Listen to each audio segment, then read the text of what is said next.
ગાજવીજ અને પવનના તોફાન સાથે વરસાદ થવાની શક્યતા છે। વરસાદની ગતિવિધિ હમણાં તારીખ 7 તારીખ સુધીમાં અને 8 તારીખ સુધીમાં કેટલાક ભાગમાં વધુ રહી શકે। નમસ્કાર દર્શક મિત્રો, સ્વાગત છે તમારું ગુજરાત ખબર ચેનલમાં। હાલ ગુજરાતના છૂટાછવાયા વિસ્તારોમાં ગાજવીજ અને વીજળીના કડાકા ભડાકા સાથે વરસાદ વરસી રહ્યો છે। ત્યારે જાણીતા હવામાન નિષ્ણાત અંબાલાલ પટેલ દ્વારા હજુ આગામી 3 દિવસ સુધી રાજ્યના વિસ્તારોમાં ગાજવીજ અને વીજળીના કડાકા ભડાકા તેમજ મિની વાવાઝોડા જેવો ભારે પવન ફૂંકાવા સાથે વરસાદની આગાહી કરવામાં આવી છે। અંબાલાલ પટેલ દ્વારા મે મહિનામાં આગામી દિવસોમાં પણ હજુ આવો વરસાદ વરસવાની શક્યતા પણ વ્યક્ત કરવામાં આવી છે। રાજ્યના કયા કયા વિસ્તારોમાં હજુ પણ આવી વરસાદની ગતિવિધિ શરૂ રહેશે તેને લઈને અંબાલાલ પટેલે માહિતી આપી છે। તો આ તમામ માહિતીઓ વિશે વિડીયોમાં આગળ વાત કરીશું, તો છેલ્લે સુધી જોતા રહેજો। તે પહેલાં તમે મારી ચેનલમાં નવા છો તો ચેનલને સબસ્ક્રાઈબ કરી લેજો, જેથી મારા આવનારા તમામ વિડીયોની માહિતી તમારા સુધી પહોંચી શકે।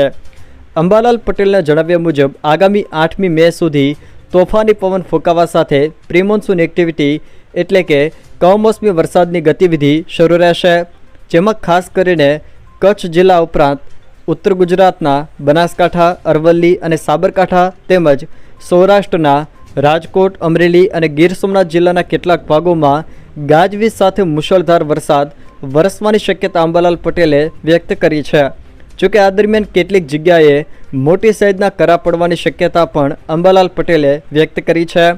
અંબાલાલ પટેલે જણાવ્યું છે કે તારીખ 6, 7 અને 8માં હજુ પણ સૌરાષ્ટ્રના કેટલાક ભાગોમાં ભારેથી તે ભારે વરસાદ થવાની પણ શક્યતા છે। તે ઉપરાંત ઉત્તર ગુજરાતના વિસ્તારો અને મધ્ય ગુજરાતના કેટલાક વિસ્તારોમાં પણ ભારે વરસાદ ખાબકી શકે છે। હવામાનમાં આવી રહેલા પલટાને કારણે સૌરાષ્ટ્ર અને દક્ષિણ ગુજરાતમાં કેરી પકવતા ખેડૂતોને વ્યાપક નુકસાન થવાની પણ ભીતિ રહેશે। જે બાદ અંબાલાલ પટેલે મે મહિનામાં તારીખ 11થી લઈને 20મી મે દરમિયાન પણ પવનની ગતિ વધુ રહેશે તેવું જણાવ્યું છે। અંબાલાલ પટેલે વધુમાં માહિતી આપતા જણાવ્યું છે કે આગામી 25મી મેથી 4 જૂન દરમિયાન અરબી સમુદ્રમાં સાયક્લોન બનવાની શક્યતા રહેશે, એટલે કે વાવાઝોડું બનવાની શક્યતા મે મહિનાના અંતમાં તેમજ જૂન મહિનાની શરૂઆતમાં અંબાલાલ પટેલે વ્યક્ત કરી છે। આમ આ વખતે આંદામાન નિકોબાર ટાપુ પર ચોમાસાની ગતિવિધિ વહેલી શરૂ થવાની શક્યતા પણ અંબાલાલ પટેલ દ્વારા વ્યક્ત કરવામાં આવી છે। આગામી દિવસોમાં પ્રી-મોન્સૂન એક્ટિવિટી ચાલુ રહેવાની શક્યતા રહેશે।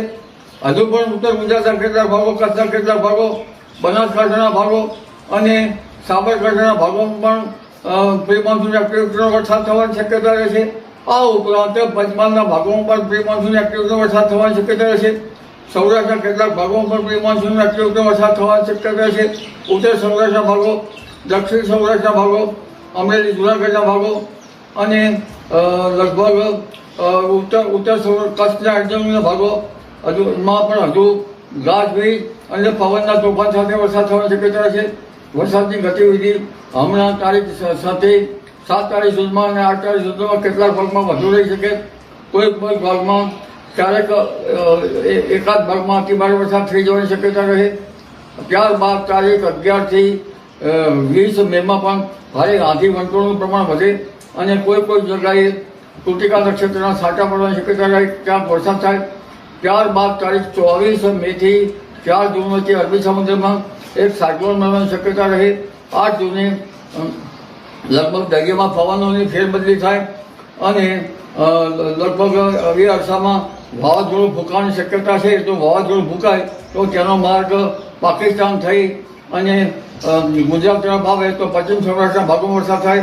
અને જો દર્શક મિત્રો આ વિડીયો તમને પસંદ આવ્યો હોય તો વિડીયોને લાઇક કરો, તમારા મિત્રો સાથે શેર કરો અને જો તમે અમારી ચેનલમાં નવા હો તો ચેનલને સબસ્ક્રાઈબ જરૂર કરજો, જેથી મારા આવનારા તમામ વિડીયોની માહિતી તમારા સુધી પહોંચી શકે।